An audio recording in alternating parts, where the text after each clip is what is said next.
Right now, we've got a story of an active shooter situation in Azusa, California. That's about 30 minutes east of Los Angeles. Police responded to a call of a shooting there. When officers responded, as far as we know from the police department there, officers were pinned down, had to take cover, and were rescued. At least 2 people have been brought to a hospital. That shooter is still at large at this moment, and crucially, there are 2 polling locations near the spot in the residential neighborhood in Azusa where this shooting took place. One elementary school on lockdown.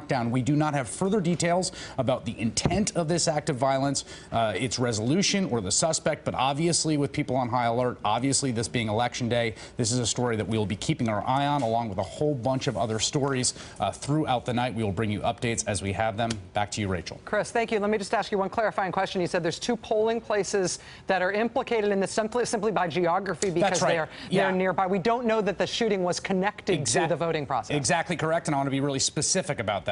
Obviously, that's the fear in any of this sort of situation, but there are polling places everywhere. There are 2 polling places that went into lockdown because of their proximity to where the shooting is. We are going to continue to report this out to figure out what is going on there. That is what we know at this moment. There is nothing indicating at this moment that the polling locations where targets are implicated in any way. Okay, Chris Hayes, thank you. Thank you very much. Hey there, I'm Chris Hayes from MSNBC. Thanks for watching MSNBC on YouTube. If you want to keep up to date with the videos we're putting out, you can click subscribe just below me or click over on this list to see lots of other great videos.